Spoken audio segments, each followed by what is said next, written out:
Can somebody get me the Sports Illustrated issue, the butt-slapping edition? Yeah, where it's just the pro athletes slapping each other's butts. It usually came out a month after the swimsuit issue. After this episode, it's gonna be a collector's item, and Daddy want it. Welcome back to Odd Man Sports. I'm your host, Brandon Perna. I'm also the host of That's Good Sports, which, unlike the title of this show, lies to you about being good. So make sure you subscribe here to the Gameday YouTube channel if you fancy seeing me talk about some sports news other than just football. Now, the NFL draft is or was on Thursday, and depending on when you're watching this episode, hopefully, one of the great sports questions of our time may finally have been answered. What exactly do tennis superstar Serena Williams and her husband, Alexis Ohanian, the founder of Reddit, talk about? Some things we will be talking about on this week's show: Jameis Winston's past, Rob Gronkowski's present, and an NBA rule change that could save the future of the league. Dinks and Dunks. Well, last Thursday was Earth Day, and much to Kyle Shanahan's disappointment, it didn't implode and kill us all. And this Thursday is Unearth Day, the annual event that coincides with the NFL draft, in which bored people comb through draftees' old tweets in hopes of digging up something problematic he said in middle school. Don't you mean you really enjoyed Crazy Rich Asian Americans, Najee Harris? As for the actual draft, unlike me, you may know who the Niners picked, who the Falcons picked, and if the Patriots traded up for Justin Fields.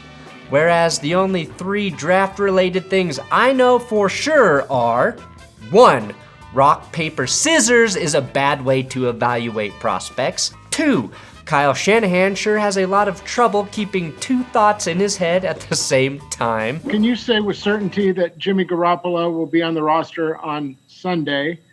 And also, why is it, as you know, even quarterbacks selected with the top 3 pick, it's kind of a 50-50 proposition. Sorry, those are so long. I forgot your first question. What was it? My first question. I can't guarantee that anybody in the world will be alive Sunday, so I can't guarantee who will be on our roster on Sunday. So that goes for all of us. Second of all, now I've already forgot your second one. What was it? And the third draft-related thing I know: Sean McVay should have never given Rebel Wilson final cut of the Rams Draft House promo.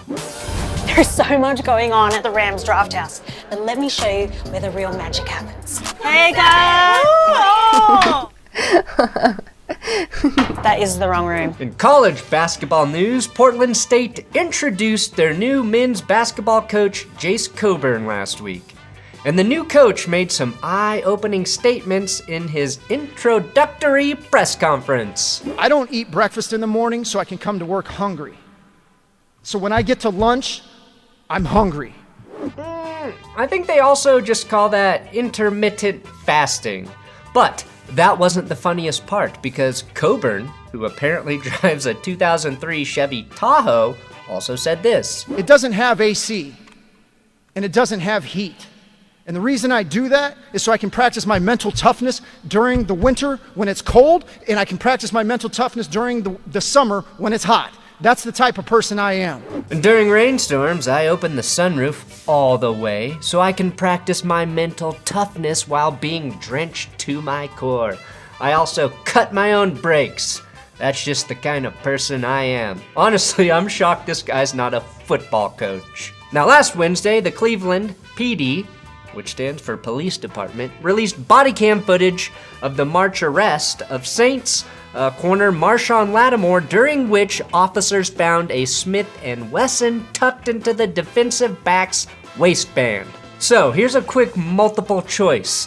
Upon finding the gun, did the officer say, A, the waistband is a potentially hazardous place for a gun, B, the holstering of firearms is of paramount importance, or C, you're going to shoot your dick off. You shoot your dick off. Excuse me, officer, but I think the technical term for that is plaxicoing. Meanwhile, Lattimore's teammate, Jameis Winston, gave a motivational speech to a group of Florida State football campers, which included this interesting quote.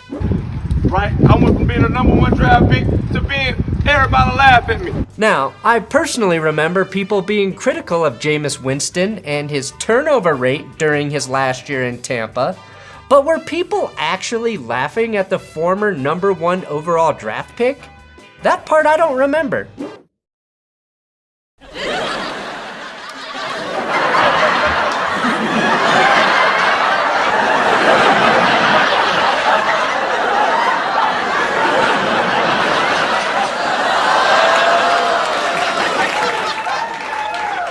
Oh, yeah, I guess we were laughing at him. And finally, a Peoria man bowled a perfect game using a ball that contained his father's ashes. Ashes, ashes. Oh, they all fall down! They all fall down! Now this actually inspired me to honor my late dad by using his ashes for the perfect sports joke. This one's for you, Pop Pop. What do Tom Brady and Ronda Rousey have in common?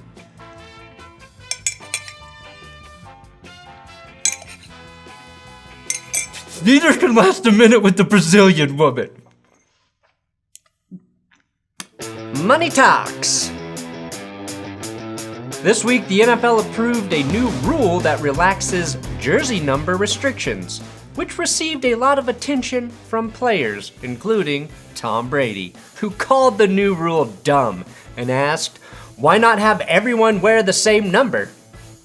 Gee, Tom, but what number would everyone wear?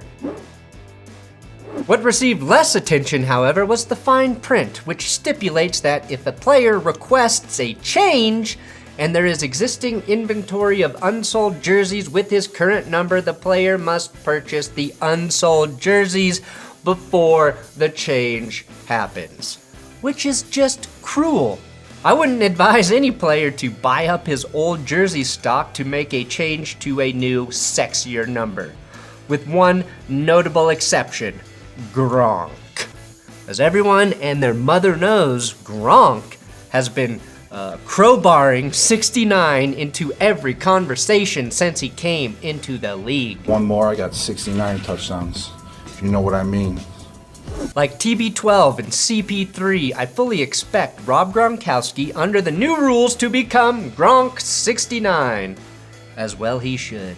The Gronkowski 69 will immediately become the #1 selling jersey in the NFL, and it will cement his brand as party boy numero uno as he transitions from football player to full-time wet t-shirt contest judge.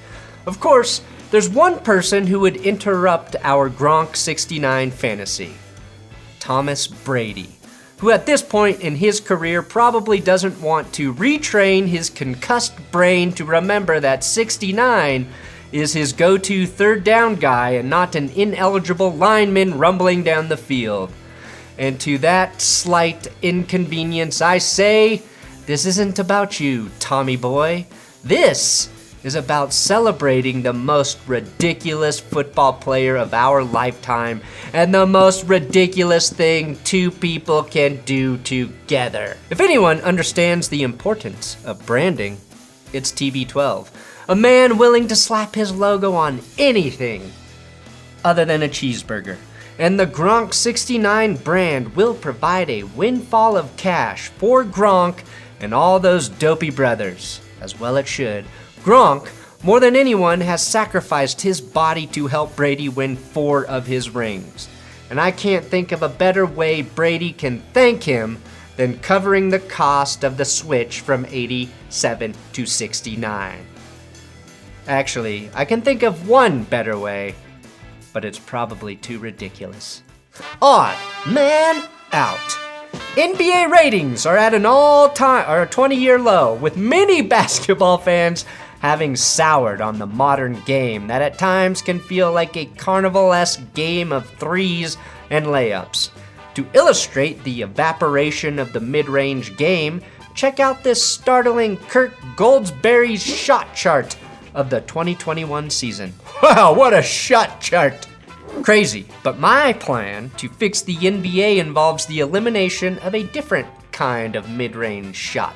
That's right, I'm calling on an NBA moratorium of the slapping of butts, tuchuses, behinds, heinies, cheeks. Now I know what you're thinking, slapping man-ass is a part of all American sports. The NFL, the MLB.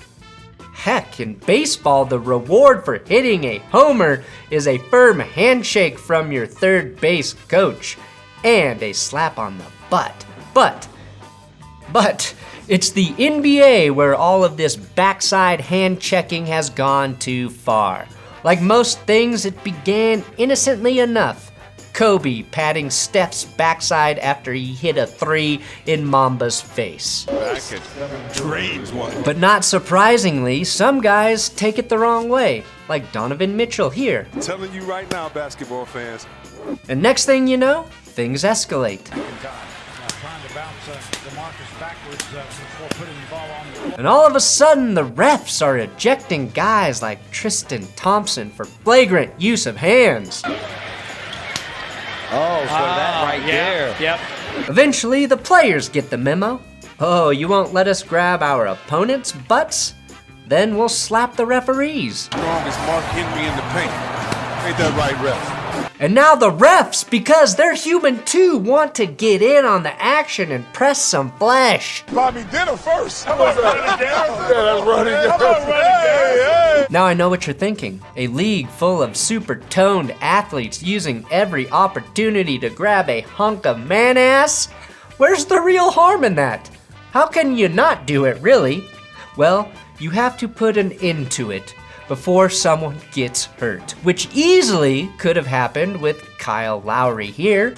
And the Raptors lead the series. Now, normalizing all of this butt stuff in basketball actually has real-life implications.